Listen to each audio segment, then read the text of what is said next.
বৈষম্য বিরোধী ছাত্র আন্দোলনের ছেলেমেয়েরা দেশের সব কিছু লুটপাট করে খেয়ে ফেলছে। দেখলে মনে হইতেছে বাংলাদেশে আর কোনো ইবলিস ছিল না 24-এর আগে, সব ফেরেশতা ছিল, 24-এ সব ইবলিস হয়ে গেছে। ঠিক উল্টা গল্পটা শেখাচ্ছে। মাদকের ব্যবসায় কে দায়ী? সমন্বয়ক দায়ী। চাঁদাবাজি করতেছে কে? সমন্বয় করতেছে। তদবির করতেছে কে? সমন্বয় করতেছে।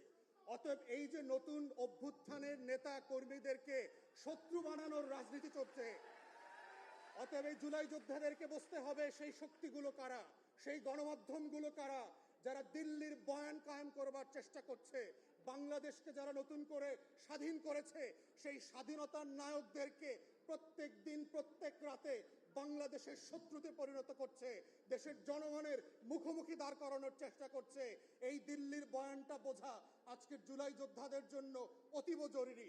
এবং এটার মধ্য দিয়েই হচ্ছে আপনি নাগরিক হবেন, এটার মধ্য দিয়েই হচ্ছে বাংলাদেশ রাষ্ট্র আগামী দিন টিকে থাকবে কিনা সেই টিকে থাকার শর্ত তৈরি হবে। এবং সেই শর্তের ভিতরে শুধু বিদেশি শত্রু না, কারা কারা আজকে বাংলাদেশে মৌলবাদীদের উত্থানের গল্প শোনাচ্ছে, জঙ্গি উত্থানের গল্প শোনাচ্ছে, এই গল্প তো আমরা 2001 থেকে দেখেছি।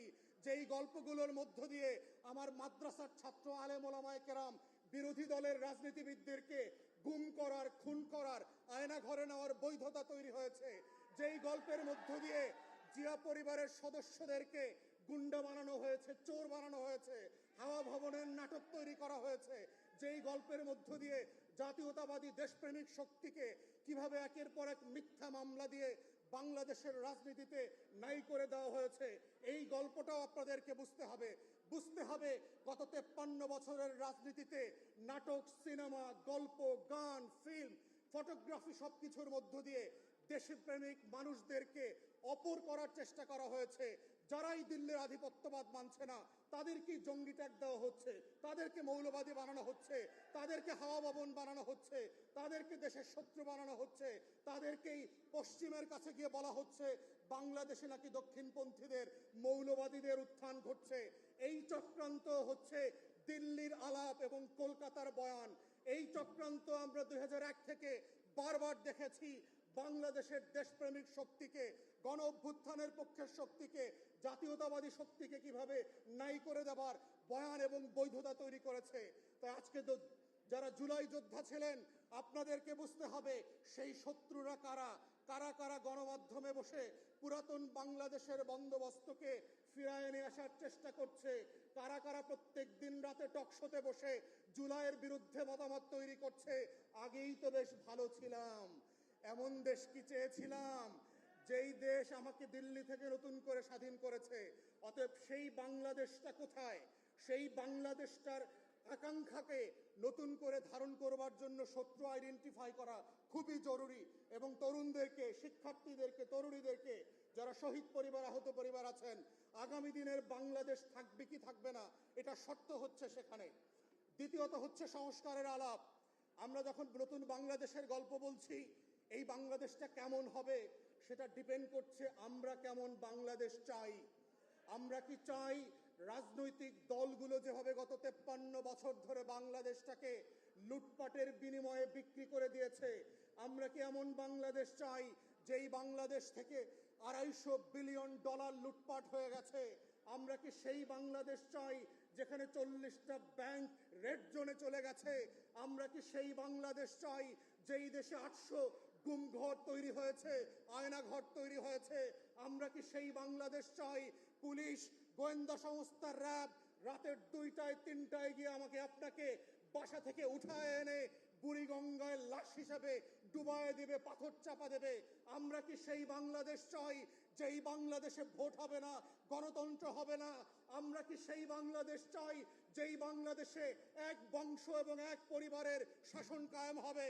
আমরা কি সেই বাংলাদেশ চাই মসজিদে নামাজ পড়া অবস্থায় ধরে এনে গুম ঘরে পাঠিয়ে দিয়েছে, হাজার হাজার লাশের কবর পাওয়া যায় নাই? আমরা কি রায়ের বাজারের বধ্যভূমির সেই বাংলাদেশ চাই? আমরা কি সেই বাংলাদেশটা চাই যেই বাংলাদেশে আজাদির গল্প বললে দিল্লি আপনাকে শত্রু আর জঙ্গি বানাবে? আমরা কি সেই বাংলাদেশটা চাই যেই বাংলাদেশে নারীকে নারীর মতো করে সম্মান না দিয়ে ভোগ্যপণ্যের মতো ট্রিট করা হবে? আমরা কি সেই বাংলাদেশটা চাই যেই বাংলাদেশ আমার আপনার জীবন থেকে 17টা বছর কেড়ে নিয়ে গেছে, আমরা কি সেই বাংলাদেশ চাই? ঘুম থেকে উঠবার আগে আপনি জানবেন যে ভোট হয়ে গেছে। আমরা কি সেই বাংলাদেশ চাই যেই বাংলাদেশের আমলারা প্রত্যেক দিন এবং প্রত্যেক রাতে আমাদেরকে তালগাছ দেখায়? আমরা কি সেই বাংলাদেশ চাই যেই বাংলাদেশের সশস্ত্র বাহিনী 17টা ঘোড়া নিয়ে দিল্লির কাছে বাংলাদেশ বিক্রি করে দিয়ে আসছে? আমরা কি সেই বাংলাদেশ চেয়েছিলাম যেই বাংলাদেশে আমি আপনি অপর হিসাবে বাস করব? না নতুন বাংলাদেশটা আসলে আমার স্বপ্নের বাংলাদেশ হবে, যেই বাংলাদেশে আমার আজাদির লড়াই, আমার 71-এর ঘোষণাপত্র সাম্য, মানবিক মর্যাদা এবং সামাজিক সুবিচারের ভিত্তিতে একটা বৈষম্যহীন বাংলাদেশ উপহার দেবে, যেই বাংলাদেশ সবার হবে, চাকমার হবে, মারমার হবে, পাহাড়ির হবে, বাঙালির হবে, অবাঙালি উর্দুভাষীর হবে, হরিজন সাঁওতালের হবে, নারী এবং পুরুষের হবে, মুসলমান এবং হিন্দুর হবে, বাঙালি এবং অবাঙালি সবাই মিলে যে রাষ্ট্র গড়বার স্বপ্ন ছিল শত শত বছরের এই জমিনের আজাদির লড়াইয়ের বাংলাদেশ, সেই বাংলাদেশটাই হচ্ছে বাংলাদেশ 2। সেই বাংলাদেশটাই হচ্ছে জুলাই আগস্টের গণ অভ্যুত্থানের বাংলাদেশ। ওই বাংলাদেশটাকে আমরা ফেরত চাই, যেই বাংলাদেশে সেবা এবং সমস্যা সমাধানের রাজনীতির মধ্য দিয়ে আমরা একটা নতুন বাংলাদেশ গড়ব। বারে বারে যেন আমাকে রাস্তায় এসে লড়াই করে রক্ত দিতে না হয়। আমরা যেন সেই বাংলাদেশটা চাই, এটাই যেন শেষ গণ অভ্যুত্থান হয়। যদি রাজনৈতিক দলগুলো এই বাস্তবতা না শুনে, এই বাস্তবতা মেনে না নিয়ে তার খাসলত পরিবর্তন না করে, তাহলে মনে রাখবেন জুলাই ঘোষণাপত্র আর জুলাই সনদের মধ্য দিয়ে আগামী দিনের নতুন গণ অভ্যুত্থানের ইশতেহার দেওয়া